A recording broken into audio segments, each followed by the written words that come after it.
Welcome to the 19-9 podcast.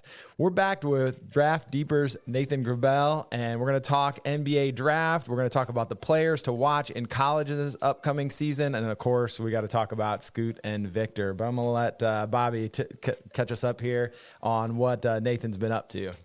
So I seen that you have a couple new guys on your podcast. Is that correct? I've listened to like 3 of the new freshman ones. I mean, I really enjoy listening to any basketball, I'll tell you the truth, but I thought you guys have really been doing good on breaking it down and trying to give your own opinions, and it's nice to hear that you guys all agree. So it's always fun to have debates, right? That's correct. So first of all, thank you both for having me on the show today, having me back, I should say, one year later, right? Ready? That's right. We're very near to the college basketball season, which is what we're all here to talk about. But you are correct. I have 2 co-hosts with me. So last year when I was doing the podcast, and really for the majority of the podcast existence, it's kind of been a solo show with my producer working everything behind the scenes, but really me just trying to have guests on a weekly or a 2 times a week basis. Now I actually have an established lead co-host and then another co-host as well. Maxwell Baumbach, it would be my lead co-host. You can find him at Boundboards on Twitter. Nice. And then Stephen Gillespie is also my co-host when he's available to be on the podcast at Stephen G. Hoops. So having a new triad / duo when Stephen's not able to be around, it's a benefit to me because it just leads to more consistency with the show, right? Like, not only am I familiar with Maxwell's work, I obviously have had him on multiple podcasts. We've done work in No Ceilings together, but just us being able to come on every single week and share that repertoire, it just makes for a much cleaner show. It's more consistent from a scheduling perspective. It makes my life easier when I'm trying to do all of these adulting things like buy a house and get married and trying to juggle 5 schedules. Just like that. It's so much better. So yeah, I'm really excited to have those 2 on board. They're killing it so far. I don't know if you want to go with Triad though. After the Dance of the Dragons, Triad they went down pretty quick there. The crab feeder. So you might want to workshop that one. I'll workshop trio. I'll just go with trio to be a little safer. There you go. All right, I got to get right off the top. I know they're not going to be in college basketball, but we can't not talk about Wembanyama and Scoot. So they're the talk, I feel like, of the prospects. So we'll get them out of the way at the start here. What were your thoughts on the 2 games most recently, or just about them overall? We can get them out of the way. I mean, I'm not sure what other new insights I'm going to bring to the table necessarily. I feel like everybody and their grandmothers talked about Scoot over the last week. Yeah. But us at No Ceilings, we actually did have 2 members of our team boots on the ground out in Las Vegas. Awesome. So that was really nice to get the in-person scouting perspective. And one of our guys, Albert's, his first words that came out of his mouth when he saw Victor just on the court warming up were, "Oh my goodness, like he's so humongous." And I'm like, I can only imagine actually seeing him in person. 7'4". Really, he's 7'3", and I think a little over 7'3", not in shoes. So in shoes, he's probably actually 7'5", with an 8-foot wingspan. So just imagining trying to go up against that man on a basketball court, I can't imagine it. And then you factor in everything that he's able to do on a basketball court. One of the things that I was looking for was him being more efficient overall as a scorer. So really, you look through his first few games, he was under a 50% true shooting percentage in his first few games now for his new team, Mets 92. He comes out to Vegas. I'm like, okay, is he going to keep settling for all of these ridiculous jumpers that, yes, he has the ability to make them, which he definitely did. He made them in spades in Las Vegas. But is he going to also look for those opportunities where maybe he can get somebody on a post up? Maybe he can, keep grabbing offensive rebounds, getting easy lob opportunities, and just looking for those really, really easy 2s to kind of bump up his stats and help his team score in a more efficient way. He was very active on the glass, more so in the second game than the first game. I think everybody heard his criticisms about, he only had 4 rebounds in the first game. Well, he went out, he doubled that total. He was obviously very active blocking shots, protecting the rim, which, I mean, Zach Lowe did a really good job on his podcast talking about how well he can actually rotate and cover ground, both in and outside of the paint. He can get to the other side of the basket in like a half step, which is absolutely freaking ridiculous. But really, the shooting display is what I shared highlights of on social media. It's what everybody's talking about. 73 points across 2 games, 22 of 44 shooting, 9 3-pointers made, 15 rebounds, and 9 block shots. All of those numbers are just in 2 games. Yeah. Right? So, like, if anybody's doing that in college basketball, we're probably losing our minds tenfold. Oh, not probably. But we are. Yeah. Because there's just not as much time on the clock in a college game compared to an NBA game. Yeah. But yeah, the level of production that this guy's able to put out at 7'4" is ridiculous. And he was my number 1 guy coming into the games. I think without a doubt he should be everyone's number 1 guy. That's not a slight to Scoot. No, but he looked really good. Done.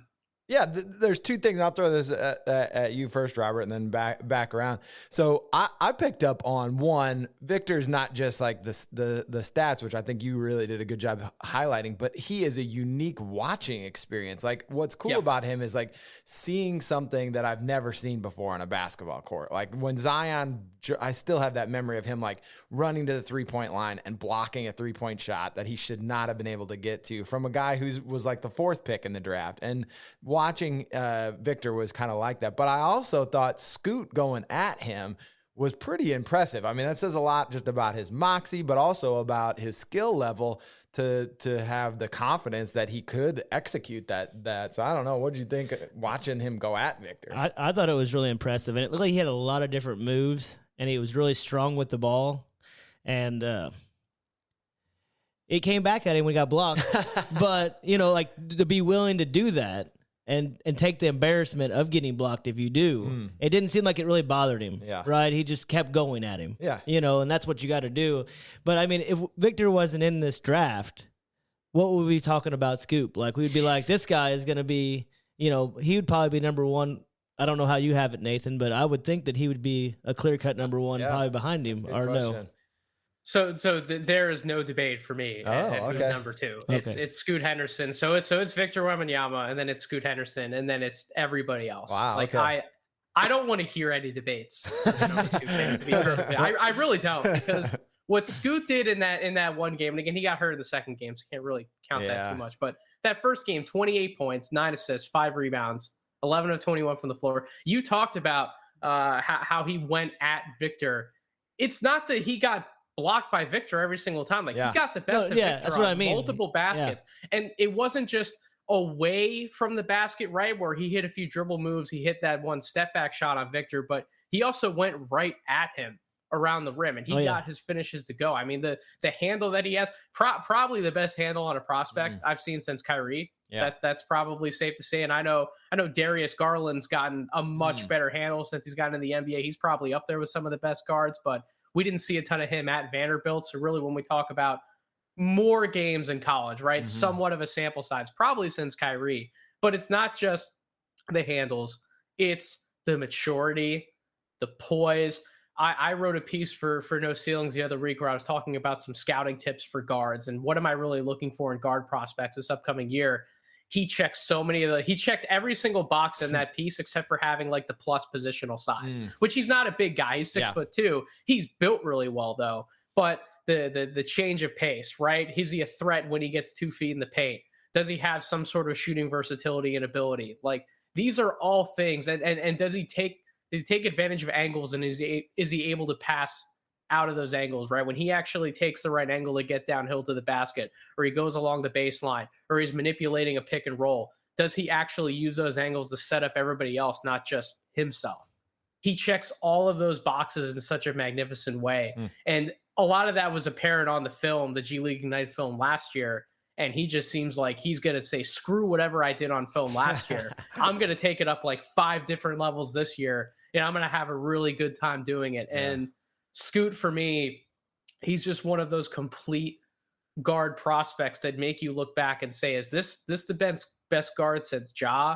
Is this the best guard since Kyrie? Is this the best guard since Derrick Rose? Right? Like, do we have to go that far back? It was like he could be up there. And I don't have the answer to that question today. I still need to certainly evaluate him more. But when we talk about guys who I'm just so excited to watch potentially every single time they take foot on the court, that would go back to Derrick Rose. Yeah, I think so. Like, I absolutely love Derrick Rose coming out of college, and he was an MVP. If it weren't for injuries, he would have been one of the best guards this game's ever seen. For sure. And I think Scoot is certainly on that path too. So it's a 2-player draft, but let's not talk about Victor to only talk about Victor. Let's also make sure that Scoot, as you guys have said, gets mentioned in that conversation as one of the top prospects. Well, how do you weigh in? This will be the last question on this one, because we can circle back to this. But how do you weigh in on like injury fears? Because that's the biggest knock that I've heard now. That's kind of circled back around on Wembanyama is just the size of him. We just saw Chet get hurt, whether it was freak or not. Durant is another tall, skinny guy who's had injuries. Porzingis has had injuries. Like, that body type, is it meant to be Ralph Sampson? I mean, I know I'm cherry picking people who got hurt, but I'm just like, are people that big meant to play basketball? I guess is kind of what I'm thinking. Like, clearly Scoot is going to have a long career, barring some like just freak devastating injury like Rose. And he's even still had a good career. It's not like Derrick Rose was out of the league with a blown ACL. He still has, played for a long time. But, I don't know. Like, what's the chances that he, meets the expectations with that body type? The one thing I would say is, I mean, look how small the Greek Freak was when he came in. And I mean, he's what, 6'11"? I mean, now look at him. Now, the thing is, can this guy put that kind of muscle on, and would it be good? Would it be able to run, his legs keep up? Yeah. I mean, when you're that tall, most of the time you're more fragile.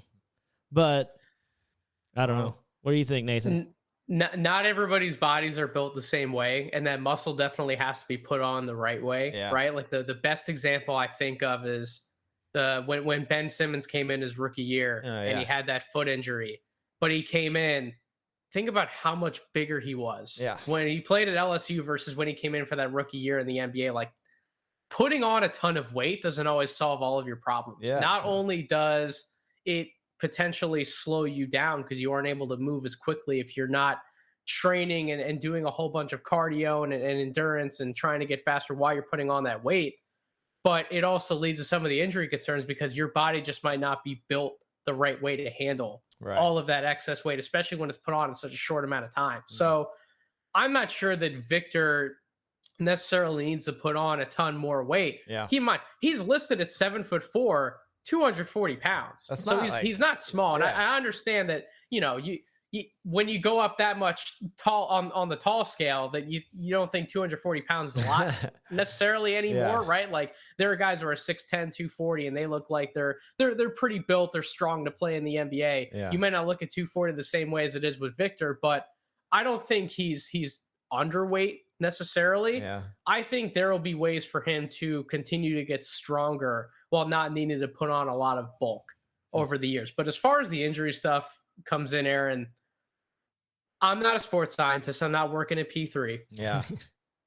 Unless I see like a legitimate history of injuries and like real medical red flags that have already popped up before this guy's coming in the NBA, I'm looking at the guy's talent and I'm like, this is too much to pass up with the number one overall pick. Anybody could get injured.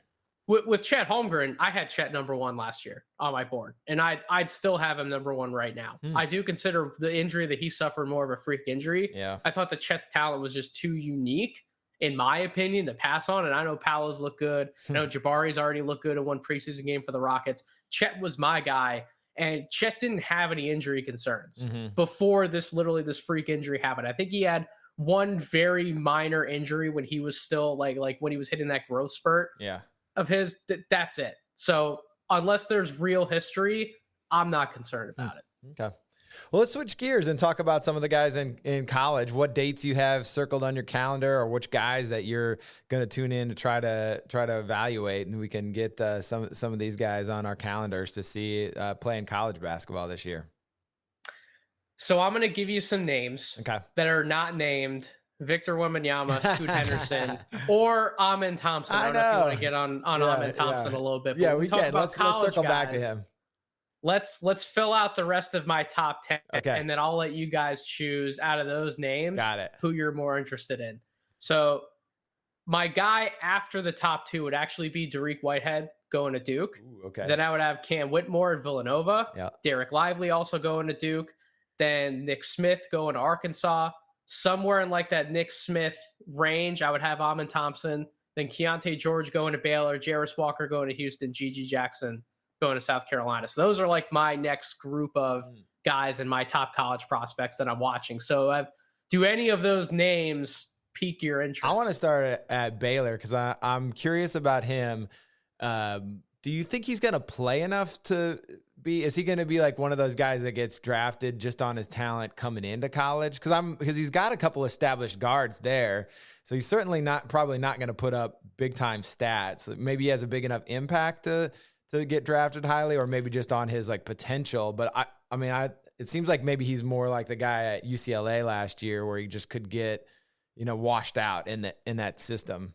So he does have a few established guards in front of him. He also has another redshirt freshman who didn't play last year. Right. Langston Love's also going to be playing next to him. So with Keontae, it could be a scenario where he's just so good off the bench, right? Like you look at his per 40-minute numbers and they're just absolutely like, we can't pass on a potential 3-level scorer like this, but that's really what he is. And the talent's there. He was a McDonald's All-American. He's the number 3 player in ESPN's ranking. So the talent is absolutely there. But with a guy like Keontae George, professional level scorers like him, unless you see real deficiencies in his game from an efficiency standpoint, like a Jaden Hardy last year, for example, I think Jaden Hardy's case was a little different because I had real concerns about, was this guy going to be able to develop as a pick and roll guard? Was he actually quick enough to get by certain guys? Could he even dribble the basketball as well as somebody like a Keontae?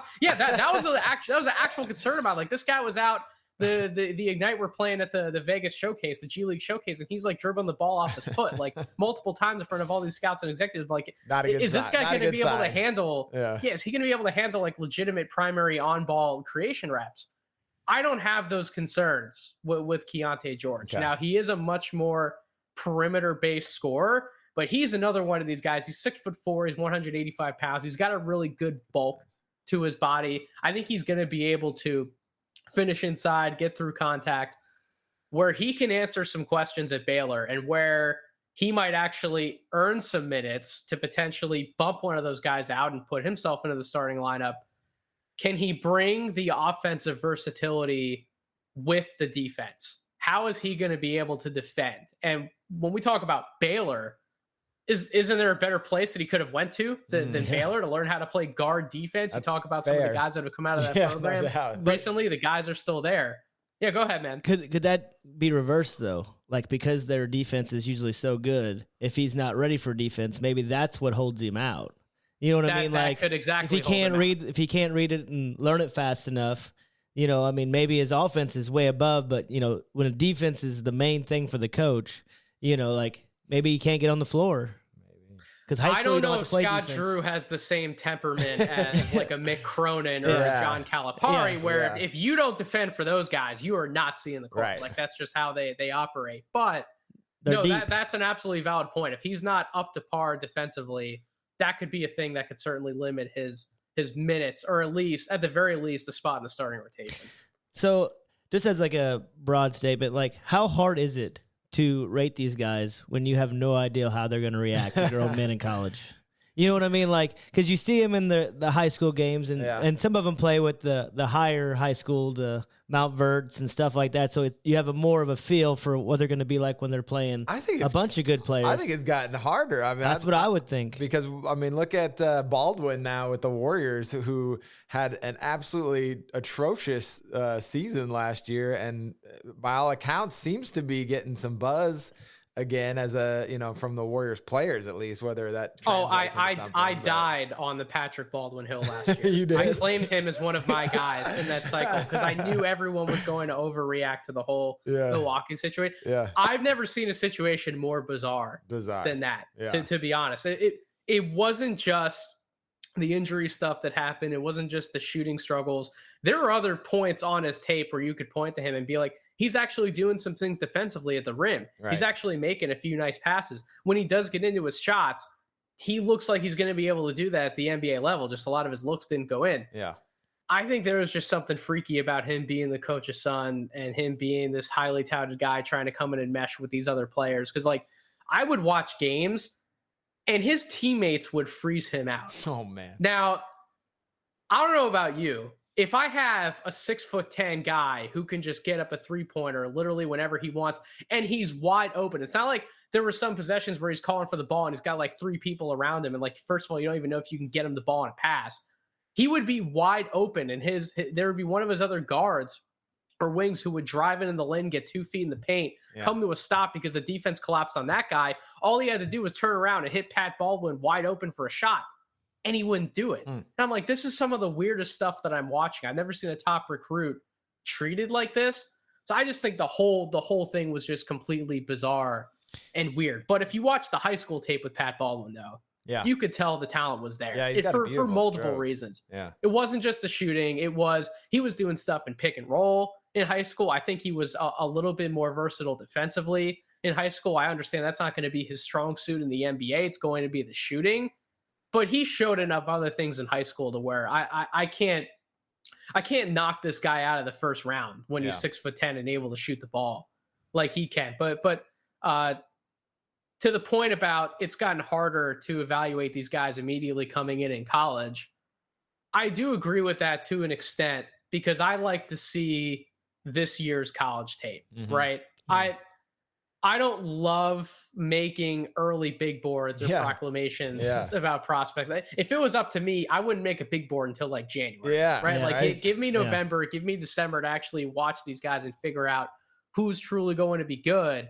Because it's not just about individual talent, similar to what we were talking about with Keontae George. There's reasons why a prospect doesn't work out in their first year in college because of their fit with the team or what the coach wants out of them. They want them to play a completely different role than what they were playing in high school. They want them to play defense at such a high level that they probably weren't coached up to be doing in high school. There's just different things that are being asked of these players, and some of them aren't able to translate right away, or they're able to be so spectacular in some areas that they put up enough highlights to where an NBA team's looking at them and be like, all right, we at least got to get this guy in the building for a workout.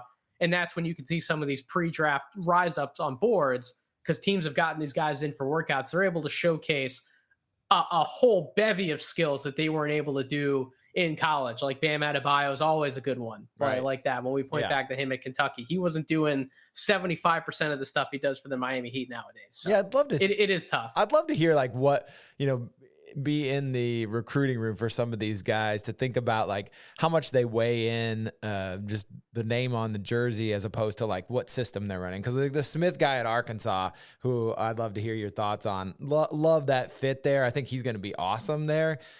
I would be, if I'm the parent or the kid, like I'm looking for the system that fits me best. Not just like, who do I want to play with? Because sometimes like guys that I enjoy playing with, I might not necessarily enjoy playing with them in that coach's system. I don't know that I'd want to play for Calipari, just the way that he runs things there, where it's very dependent on the point guard. And he likes guys posting up. It's just more traditional than what I'd want to play. I'd want to play more like freestyle, run and gun, type of system. I hear what you're saying. I think a lot of them look for that, but I wonder though, because of the NIL, if kids are going to make choices that they normally wouldn't make because they get more money. Like, I would say Nigel Pack went to Miami because of the money. I don't think that's like anything that's a shocker to say, but does he really go to, didn't he say that already?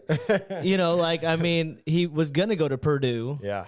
And then they offered him more money. Now, if you put him in Purdue's system and you just let him go crazy, then, maybe he has a better season. Maybe he does like Ivy did last year. Well, I felt like though Ivy was in the wrong fit last year.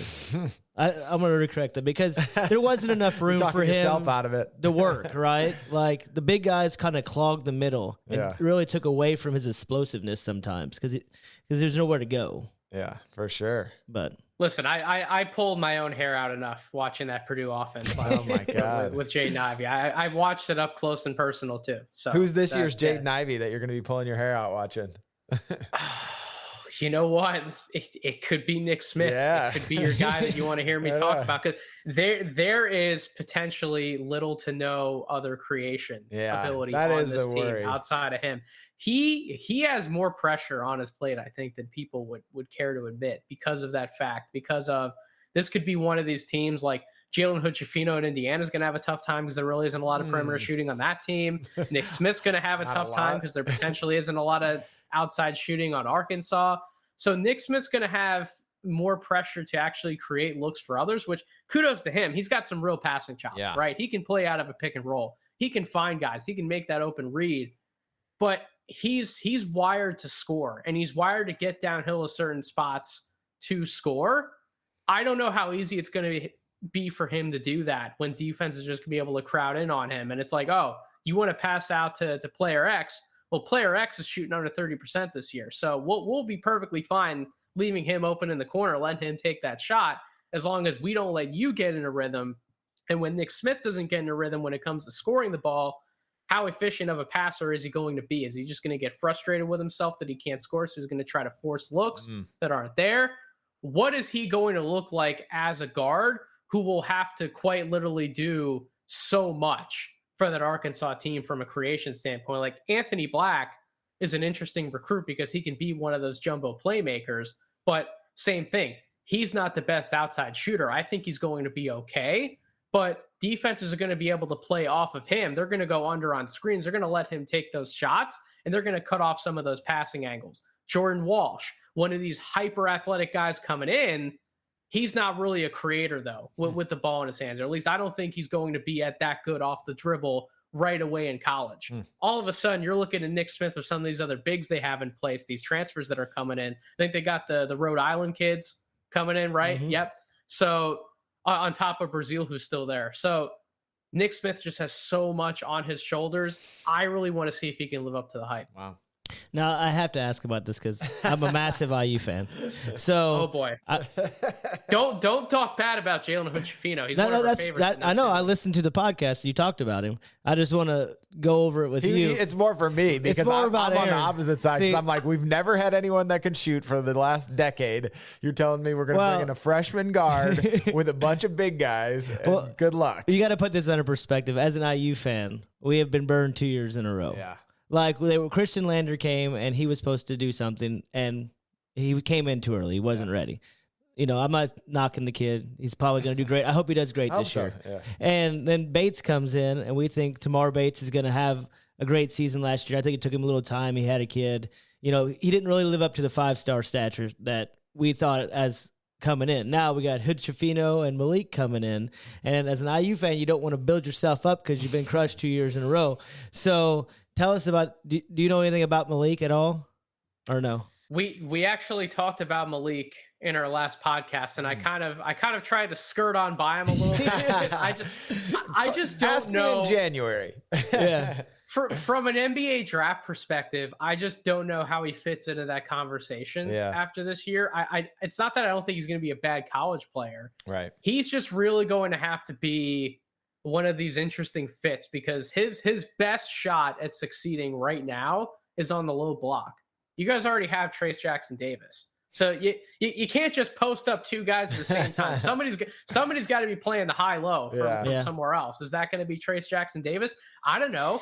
I would like to see him implement some of that into his game because if he can show he can hit even some of those mid-range jumpers from the elbow, all of a sudden he becomes a much more interesting NBA prospect, which I do still think he is. We had some of our guys in those ceilings want to rank him inside a top 60 last year. So we still believe in him as a prospect. But when we talk about the fit between those two, and then you throw Bates in there, who is this other guy who's kind of like, he's not necessarily an outside shooter. He wants to do more of his damage driving and getting 2 feet in the paint and doing his damage that way. It clogs everything up for Hood-Schifino. Now, Hood-Schifino has a real shot to catapult up NBA draft boards because if he's able to hit some of these tough pull-up jumpers that I've seen on film that he's capable of doing, but if he's able to hit those with like little to no spacing around him, NBA teams are going to look at him and go, well, if he can do this, imagine the types of shots he's going to be able to create and then make on our court, right? With like double or triple the spacing around him. So it's not just the passing savvy. It's not just the handle. It's not just the out of this world defensive ability that I think Jalen Hood-Schifino could absolutely have.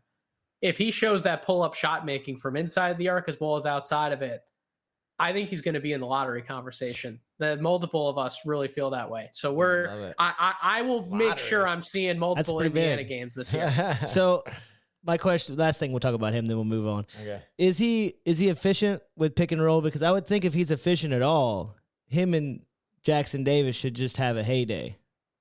Oh yeah, they can be a dynamic combination in the pick and roll for sure. The question is the lane going to be open for those looks? Which means who's he kicking out to if they collapse? Reese Thompson. Exactly. So somebody's got to be hitting those shots from the corner. That's all I'm saying. That left corner. Yeah. So this is what I'm back to being worried. You guys had me all built up, and you had to bring that up. Hey, he said lottery. That makes me happy. Hey, that means we're gonna be okay. Let's go to South Carolina as we wrap up, and then Robert's got a question to get us out of here on that. I got to hear your response for. So take us to South Carolina and their prospect there. So GG Jackson was the consensus top player in the 2023 class, decided to reclassify to 2022 in late July, number 6 for 24/7 Sports, number 7 for On3's rankings. He was the MVP of the 2022 NBPA Top 100 camp, and he was part of 2022's Team USA FIBA American Gold Medal team. Average View High School. So last full year averaged 22 points, almost 11 rebounds, and 2.3 blocks per game. This guy has raw but scary upside as a mismatch forward. So we know what he could potentially do in the post. We know he's a face-up nightmare. You see highlights of him even extending out his range to hitting pull-up threes from the corner. Are you kidding me? Yeah. Like, bigger 4s and 5s are going to have a really hard time covering this guy when he decides to face up and dribble around them. Smaller guys, right? Some of these rangier wings who might be able to slide their feet and stay in front of him better. He's just going to take those guys into the post and go to work on them, right? I think he's got a pretty nice post-up game.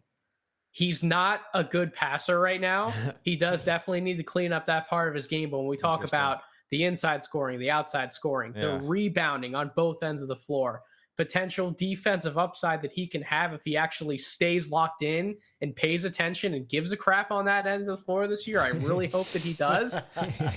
Don't Ben Simmons us.